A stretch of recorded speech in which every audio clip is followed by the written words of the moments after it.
범주형 자료 분석 두 번째 시간 진행을 하도록 하겠습니다. 첫 번째 시간에서는 범주형 변수가 무엇인지, 그 다음에 범주형 자료가 무엇인지, 그와 관련되는 것으로서 독립 이표본 비율차 검정과 또 대응 표본으로 얻어지는 그런 비율차 검정과 관련하여 근사 검정인 카이제오 검정을 통해서 정규 근사를 하는 문제를 여러분들 살펴봤고요. 대응 표본인 경우에 있어서는 맥리마 카이제오 검정을 통해서 주변 비율에 관심을 두고 결과를 여러분들 해석한다는 걸 소개해 드렸습니다. 이제 조금 더 확장해 나가도록 하겠습니다. 슬라이드를 넘기겠습니다. 교차표 분석해서 2 곱하기 2에서 확장 이렇게 돼 있는데요. 이 이야기는 뭐냐면 이제 가로 행이 2개의 범주, 열이 2개의 범주인 가장 간단한 교차표에서 가로가 이제 R개의 범주, 세로 변수가 이제 C개의 범주, 즉 R 곱하기 C 교차표로 이제 확대되는 모습을 이야기를 하는 겁니다. 실제 자료 우측을 보면은 등급이 3등급이죠. 1급, 2급, 3급. 세로 기계도 기계 1, 2, 3입니다. 즉, 이 경우는 3 곱하기 3 교차표가 되는 거죠. 보통 우리가 두 개의 이렇게 범주형 변수 A하고 B가 있어요. 그런 것들 이제 교차표, 크로스 테이블 이렇게 표현하기도 하고요. 또는 교차에서 분류해 놓은 표, 그래서 교차 분류표 이렇게 이야기를 하기도 합니다. 그래서 변수 A가 가로가 R개의 범주, 변수 B가 C개의 범주를 가지고 있으면 R 곱하기 C 교차표 이렇게 표현을 하는 거죠. 그런데 이제 많은 책에서 본 교차표를 컨틴전스 테이블 이렇게 표현되어 있는 경우도 있는데요. 이 컨틴전스 테이블을 사전적 의미를 보면요. 우연표, 랜덤표 뭐 이런 의미를 갖고 있기 때문에 가로와 세로로 분할해 놓은 표, 그런 의미는 좀 아닌 것 같습니다. 따라서 교차에서 분류해 놓은 표, 교차 분류표가 맞는 것 같고요. 앞으로 여러분들이 이제 교차표라고 쓰는 것이 옳다라는 얘기를 해드립니다. 원래 이런 교차표 분석이 많은 사람들이 교차표 분석은 카이제오 검정 이렇게 인식하고 있고 대부분 그렇게 하고 있거든요. 이것은 올바른 것이 아닙니다. 원래 카이제오 검정이라고 하는 것은 어떠한 가정을 하죠. 그것이 우리가 교차표의 셀당 기대도수가 5 이상, 적정 표본 크기가 있어야 된다는 거겠죠. 그런 것들을 충족했을 때 근사적으로 확률을 계산하는 겁니다. 근사 검정이거든요. 근데 만약에 그런 셀당 기대도수가 5보다 작다든지, 그러니까 샘플이 작은 경우죠.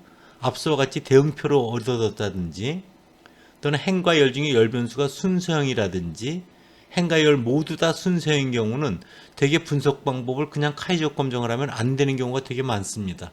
그래서 그런 것들을 되게 달리 해줘야 된다는 걸 여러분들 꼭 기억을 해둬야 됩니다. 예를 통해서 여러분들 보도록 할 겁니다. 그리고 대부분 서베이 같은 설문지 조사 같은 경우 막 이 교차표 그리는 게 대부분이잖아요. 그래서 막 7, 80%를 차지하는 되게 중요한 그런 부분인데 그런 조사한 자료를 너무 초보적인 기본적인 분석에 머물고 있는 것, 그런 것들이 사실 현실입니다. 그래서 이런 것들을 여러분들이 잘 배워서 그런 것들을 좀 극복해 나가기를 바랍니다. 그리고 습관적으로 여러분들 뭐 교차표 분석은 그냥 막 하는데요. 그러지 말고요. 교차표 분석을 한다는 것은 가로와 세로가 행과 열을 결부해서 이야기를 해줄 필요가 있을 때 교차표 분석을 하는 거예요.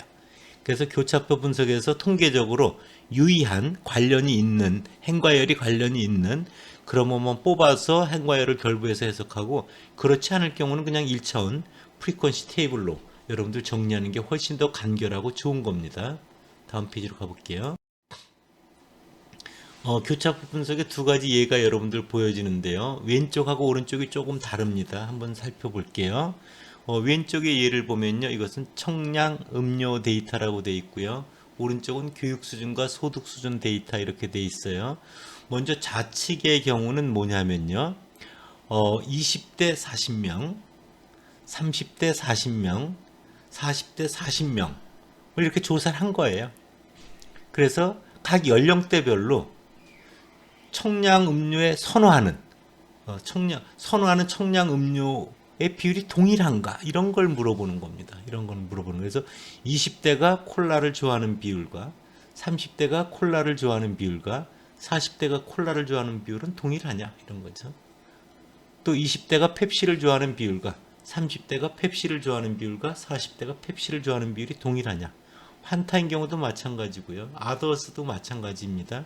그래서 동일성 검정이라고 우리가 이런 표현을 하는데 그 기무가설은 그래서 보면은 P11부터 P1C까지 있잖아요.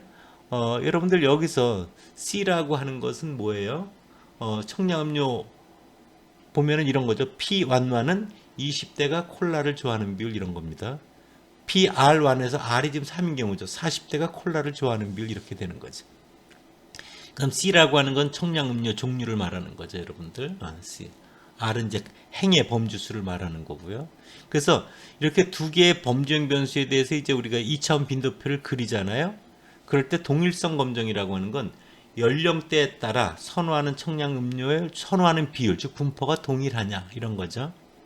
그래서 그 비율이 선호하는 비율이 다른 걸 알아보기 위해서 20대 40명, 30대 40명, 40대 40명 이렇게 부모집단을 구성해서 이렇게 뽑은 겁니다. 그 다음 우측 자료를 보세요. 이 경우는 가로가 교육 수준이죠. 대졸, 고졸, 중졸이에요. 세로는 소득 수준입니다. 상중하예요. 전체 1000명에 대해서 조사를 했어요. 이거는 이제 관심이 뭐냐면요. 교육 수준과 소득 수준이 서로 관련되어 있는지를 알아보기 위해서 그냥 1000명한테 그 조사를 해서 표를 만들었더니 그렇게 만들어진 겁니다. 이럴 경우는 행변수와 교육 수준과 열변수, 소득 수준 간에 서로 관련이 있는가 없는가라는 독립성 검정을 하게 됩니다. 그래서 거기 귀무갓을 보면 PIJ 이꾸로 PI 도트 곱하기 P 도트 J라고 하는 독립성 검정 가설이 적혀 있는 걸 볼 수 있습니다. 우리가 보통 두 수치 변수 사이에 관련이 있냐 없냐는 뭐로 쟀어요? 상관계수라고 하는 걸 통해서 쟀잖아요. 그럼 두 질적 변수, 방금과 같이 교육 수준 소득 이런 질적 변수가 관련이 있는가 없는가 하는 연관성은 뭐를 이용해 잰다? 교차표를 이용해서 잰다. 이렇게 여러분들이 정리를 하고 있으면 됩니다. 실제로 카이제곱 통계량을 계산하는 걸 한번 보도록 할게요. 슬라이드 5쪽을 보면 아래 먼저 기대 빈도를 볼래요? 가로 보면 연령이죠. 30세 이하, 또 30세 이상이고요. 상품은 ABC예요. 30세 이하가 A 상품을 선호하는 비율이 30%네요. B가 40%고 C가 30%죠. 연령이 더 많은 30세 이상도 60명, 80명, 60명은 30%, 40%, 30%죠. 즉 연령에 따라 상품을 선호하는 그 비율이 전혀 관련이 없죠. 서로 완전히 독립입니다.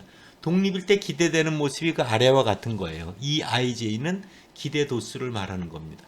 근데 실제 데이터를 얻었어요.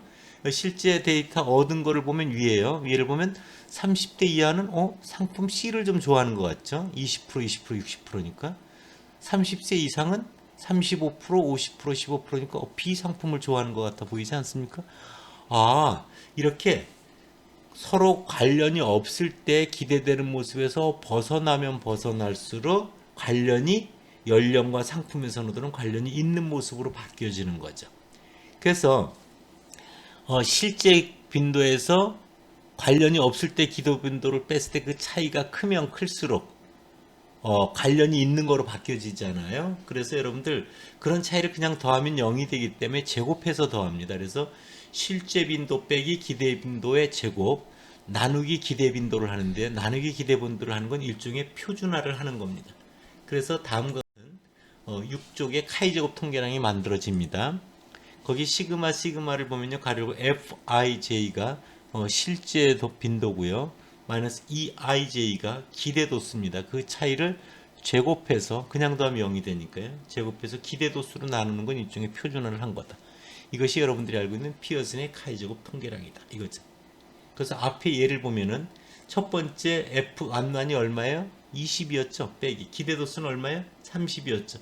제곱 나누기 기대도수 30 플러스 맨 끝에 30-60의 제곱 나누기 60을 한 거죠. 그럼 65가 나옵니다. 이것에 대해서 여러분들 P값을 구해보면 0.001보다 더 작아요. 그래서 기무가설은 연령과 상품이 관련이 없다라는 독립이라는 그런 기무가설이 기각이 돼서 즉 연령과 상품은 관련이 있다고 말할 수 있다라는 결론을 내리게 되는 겁니다. 이런 것들이 이제 카이저 검증의 이제 기본인 거죠. 여기서 여러분들 카이저 검증을 위한 충분 조건이라고 해서 이제 코크란이라고 하는 사람이 만들어 놓은 기준인데요. 널리 이용되고 있는 겁니다. 앞서도 한번 언급했지만요. 셀들 중에 80% 이상의 셀들에서 기대 도수가 5보다 크거나 같아야 된다라는 겁니다. 이런 카이저급 통계량의 가정을 만족시키지 못할 때는 반드시 이항분포 또는 다항분포를 이용해서 정확하게 검증을 해야 된다. 그런 걸 뭐라고 한다? 피셔의 이그젝 테스트, 정확 검증이라고 한다. 이럴 때 n이 커지면은 이제 근사적으로 정확한 검정값이나 카이저 검정이나 차이가 없는 거죠. 왜 이런 말씀을 드리냐면요. 예를 들어서 의학학 분야 같은 경우 표본 샘플 사이즈가 작은 경우가 되게 많습니다. 이럴 때 카이저 검정을 하면 문제가 되는 경우가 많아요. 왜냐하면 기대 도수가 5 이하도 많고 또 피어슨의 카이저급 통계량은 기본적으로 항상 양측 검정을 적용하거든요. 근데 실제로 관심이 단측 검정을 해야 되는 경우도 존재하거든요. 그래서 이런 조건을 만족하지 못할 때는 인접행 열을 병합하면 이제 사이즈가 커지잖아요. 그리고 카이저 검정을 하든지 아니면 피쉬의 이그젝 정확 검정을 수행하는 것이 올바른 방법이다. 라는 걸 여러분들에게 이야기해 드립니다. 슬라이드로 가볼게요. 앞서 카이저 검정한 거 조금 반복되는 이야기이긴 한데요. 거기 30세 이하 또 30세 이상 상품 ABC 카운트 20, 20, 60 이래가지고 상품 선호도 앞에 카이저 통계량 65 나온 그 예입니다. 당연히 데이터 가중 케이스 메뉴를 이용해서 빈도 변수를 지정해 줘야 되고요. 교차 분석을 누른 다음에요. 가로에 행의 연령이 같죠. 교차 분석에 열은 상품이 같습니다. 종합 검정 교차 분석에 이제 카이저 밑에 명목 데이터에 여러 가지가 있고요. 순서 데이터에도 여러 개 있는데요. 어쨌든 이런 기본적인 걸 하게 되면 결론적으로 구쪽에 나와 있는 가운데 교차표도 그려져 있고요. 피어슨의 카이저 값이 거기 65.000이라는 게 여러분들 보이시죠? 네. 그리고 P 값도 0.000이니까 0.001보다 더 작은 값인 거죠. 네. 그런 것들을 앞서 손으로 계산한 거와 동일한 모습이라고 하는 걸 여러분들 볼 수가 있을 겁니다. 다음 페이지로 가볼게요. 앞서 여러분들에게 말씀을 드렸던 그런 정확성 검정을 예를 통해서 하나 살펴보도록 할게요. 여기서 사용하는 예는 이런 겁니다. 호흡기 질환 치료 방법과 관련된 자료인데요. 가로는 처리예요. 처리. 그래서 치료 방법 1, 치료 방법 2 이런 게 있고요. 열이라고 하는 변수는 세로 열 변수는 그런 걸 통해서 호전이 됐느냐 비호전, 호전이 되지 않았느냐 이런 겁니다. 여기서의 관심은 치료 방법 1이 효과가 더 좋았느냐 이런 걸 알아보고자 하는 거예요. 그래서 기무가설은 두 가지 처리 방법 간에 있어서 치료 효과는 차이가 없다 이런 거고요. 대안가설 즉 대립가설은 치료 방법 1이 치료 방법 2보다 효과가 더 좋다라고 하는 이런 단측 검정이 우리의 관심이었던 겁니다. 한번 볼게요. 11쪽을 보면요.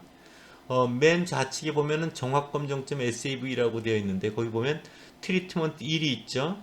아웃컴이 있어요. 그 다음 카운트가 있어요. 즉 치료 방법 1에 있어서 치료가 된 경우가 10명, 치료 방법 1에 있어서 아웃컴 호전이 되지 않은 경우가 2명, 치료 방법 2에 의해서 호전된 경우가 2명, 치료 방법 2에 의해서 호전되지 않은 게 4명. 되게 사이즈가 작다라는 거 여러분들 볼 수가 있죠. 그렇죠? 이런 경우 여러분들 그냥 카이저 검정한 결과를 보도록 하겠습니다. 피어슨 카이저 계산하면 4.50이 나와요. 양측 P값을 보면 0.033입니다. 유의 수준 0.05를 기준으로 한다면 대단히 유의하죠. 그래서 기무가설을 기각하게 됩니다. 기무가설을 기각하게 돼요. 근데 여러분들 잘 보면요. 11쪽 핸드아웃의 그 카이저 검정이 그 아래 아웃풋 출력 결과를 보면 이렇게 되어 있죠. A, B, C라고 하는 게 적혀 있는데요. B를 보면 세 가지 세 셀, 즉 75.0%는 5보다 작은 기대 빈도를 가지는 셀이다. 이런 게 여러분들 돼 있죠. 그러니까 이렇게 기대 빈도가 작은 셀이 이렇게 많이 존재하는 경우는 카이 제곱 검정을 통한 근사 검정의 가정을 만족하지 못하는 경우죠. 그래서 이럴 경우는 피셔의 이그젝 테스트를 해야 된다는 얘기를 여러분들한테 한 겁니다. 그래서 여러분들 보면 결과 기대도수 오이하가 많다. 양측 검정을 적용한 것도 무리다. 이때 피셔의 정확성 검정을 해줘야 되고, 그래서 피셔의 이그젝 테스트에 보면 양측 근사 검정, 양측 검정한 거 얼마예요? 0.107이죠. 더군다나 단측 검정한 P값도 얼마에 0.057이니까 기무가설을 기각을 못합니다. 그래서 이렇게 카이 제곱 검정으로 했을 땐 유의하지만 정확한 검정으로 하면 유의하지 않게 나왔죠. 그 반대 경우도 되게 많습니다. 그래서 이렇게 이그젝 테스트 결과가 정확한 결과다.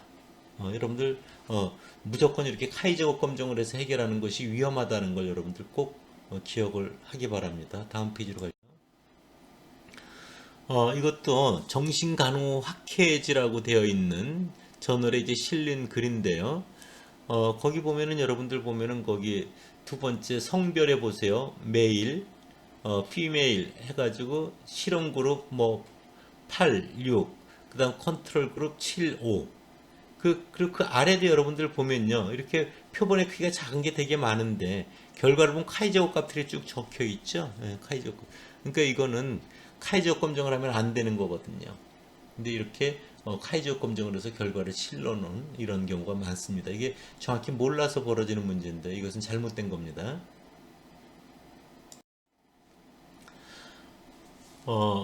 교차표 분석에 있어서 여러분들한테 조금 주의할 부분을 하나 알려준다고 하면요. 보통 피어슨의 카이제곱 값은요. 표본수 n 곱하기 그 상관계수의 제곱하고 일치합니다. 논리적으로. 그래서 피어슨의 카이제곱은 샘플이 커지면 거의 무조건적으로 이제 증가해요. 그래서 P값이 작아져요. 그래서 샘플 수가 커지면 대부분 교차표 카이제곱 표본은 다 유의하게 나와요. 그럼 표본이 커져서 생긴 문제거든요. 그래서 카이제곱 검정을 해봤는데 내용면으로 보면 그 비율이 그렇게 큰 차이가 없는데도 불구하고 매우 유의하게 나왔다. 이런 경우 되게 실제적으로 많은데 이것은 통계적 유의성이 아니라 실제적인 유의성이 떨어지는 경우거든요. 그래서 결과를 볼 때 항상 통계적인 유의성 검정 결과도 보지만 실제적 비율의 차이라고 하는 실제적 유의성을 구분해서 여러분들이 결과를 바라보는 등 그것이 꼭 필요하다. 이렇게 여러분들 말씀드릴 수 있습니다. 이번에는 행과 열 중에 열 변수가 순서형인 경우에요. 보면은 여러분들 이런 거죠. 행간 평균 차이를 보는 게 이제 목적인데, 즉 기무가설이 행평균이 동일하다. 대립은 행평균이 다르다. 이런 경우 그냥 카이제곱 검정하는데 이건 정확한 게 아니다. 이럴 땐 열 범주에 적절한 점수를 부여해서 하는 검증을 해야 되는데요. CS에서는 여러분들 이제 프락 FR 이렇게 해서 CMH라는 옵션을 통해서 이것이 가능합니다. 근데 SPSS에서는 이런 스코어 검정을 해주질 않아요. 대신 메뉴 중에 비모수적 검정을 이용해서 해결할 수가 있습니다. 그래서 행이 두 개인 경우는 밀콕슨 사인더랭크 또는 맨 위트니 U 검정, 행이 여러 개인 경우는 크루스칼 왈리스 검정, 이런 걸 통해서 해결할 수 있다. 한번 상황을 좀 지켜보도록 할게요. 예. 행이 세 가지 처리가 있어요. 가로가 세 가지 처리가 있고, 열은 고통, 통증, 완화의 결과입니다. 몇 시간 동안 완화됐는가. 이것이 처리, 세 가지 처리 간에 있어 동일한가 이런 거예요. 평균이 동일한가. 그래서 여러분들 보면은 자료를 보면은 트리트먼트가 1이 쭉 있죠. 그 다음 2가 쭉 있어요. 그 다음 3이 쭉 있어요. 릴리프에 보면은 완화된 정도가 0시간이냐, 1시간이냐, 2시간이냐, 3시간이냐, 4시간이냐. 또 이런 것들이 카운트가 쭉 적혀 있어요. 이럴 경우 여러분들 분석의 기술 통계량 메뉴를 눌러보면요. 그냥 카이제곱 검정하면 이렇게 나오는 거죠.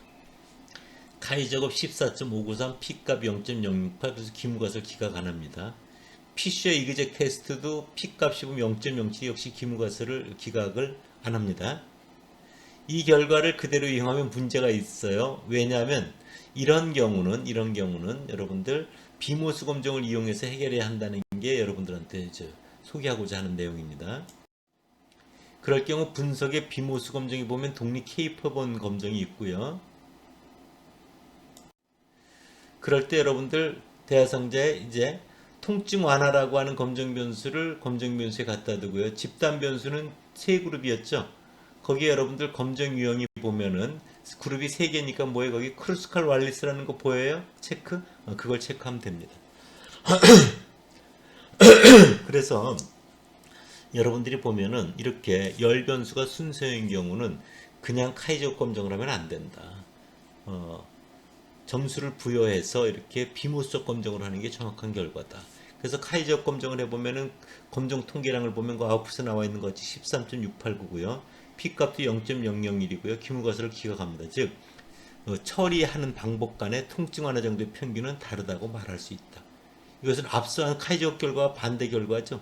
이게 지금 보여드리는 게 여러분들 정확한 결과라고 하는 걸 꼭 기억을 하셔야 됩니다. 다음 페이지로 볼게요. 이번엔 행하고 열이 둘 다 순서형으로 되어 있는 경우에요. 카이저 검정은 여러분들 항상 일단 양측 검정 한다는 거와 순서형이 있는 경우 대단히 곤란하다는 거고요. 이럴 때 정확한 검정을 해야 되는데 그럴 땐 교차표 카이저가 할 게 아니라 뭐다? 비모수 검정으로 해야 된다. 행과 열이 모두 순서인 경우는 행과 열에 전부 스쿼를 줘서 검정을 해야 되고요. 이럴 때 기무가설은 행과 열이 관련이 없다. 제로 코릴레이션이고요. 대립가설은 넌 제로 코릴레이션 관련이 있다 이런 겁니다. CSS는 CMH라고 하는 콜크란 멘탈 헬츠라고 하는 그런 여러분들 옵션을 이용해서 해결이 가능한데요. SPSS에서는 비모수 검정을 이용해서 해야 되고요. 이럴 경우에 있어서는 비모수 존 크웰의 탭스트라라고 하는 비모수 검정 방법을 이용하면 됩니다. 예를 한번 볼게요. 행이 세 가지예요. 맹물로 하느냐, 처리를 표준 비누를 쓰느냐, 슈퍼 세제를 쓰느냐. 열은 빨래 결과가 로우 레벨이냐, 미디움 레벨이냐, 하이 레벨이냐. 그래서 이렇게 세 가지 처리 순서에 따라서 빨래 결과가 더 우수한가, 뭐 이런 걸 보는 게 목적인 겁니다. 다음 페이지를 보면요. 그래서 자료 입력은 이제 처리가 1, 2, 3이죠. 여러분들 그 다음에 릴리프라고 하는 게 있고요. 그래서 이것을 비모스 검정 독립 표본 검정을 눌러보면요. 여기에 그 검정 변수에 빨래 결과 워셔빌리티가 있고요. 집단 변수가 3개가 있고요. 검정 유형에 보면은 지금 21쪽 슬라이드 좌측 상단을 말합니다. 존 퀴어리아 탭스트라라는데 그 체크되어 있는 거 여러분들 보이시죠? 네, 여러분들 보일 겁니다. 그 결과가 나와 있습니다. 그래서 여러분들 보면은 여기에 근사 유의 확률이 0.000으로 처리 순서대로 빨래 효과가 우수하다고 할 수 있다라는 결론을 내릴 수가 있는 겁니다. 세스로 해본 결과도 동일한 결과를 주는 걸 확인해 봤습니다. 이런 식으로 여러분들 교차표 분석에 있어서는 무조건 카이저곡 검정으로 해결할 부분이 아니라 카이저곡 검정은 정규포로 근사한 검정이다. 그래서 표본 크기가 작을 때는 여러분들 뭐예요? 피셔 이그젝 테스트를 여러분들 해야 되고요. 그 다음에 대응 표본으로 얻어졌을 때는 맥리마 카이저 검정을 해야지 되는 거고요. 그다음 열변수가 순서라든지 행과 열변수가 모두 순서형으로 되어 있을 때는 여러분들 이렇게 비모수 검정을 통해서 해결하는 것이 정확한 결과라고 하는 걸 여러분들 꼭 교차표 분석에서 기억을 해주기를 바랍니다. 두 번째 시간은 이 정도로 정리를 할 거고요. 세 번째 시간은 이런 교차표에 있어서 관련이 있는가 없는가, 관련이 있다면 어떻게 확인해 나가는가 하는 연관성 측도와 관련되는 이야기를 세 번째 시간에서 진행을 하도록 하겠습니다. 두 번째 시간을 마칠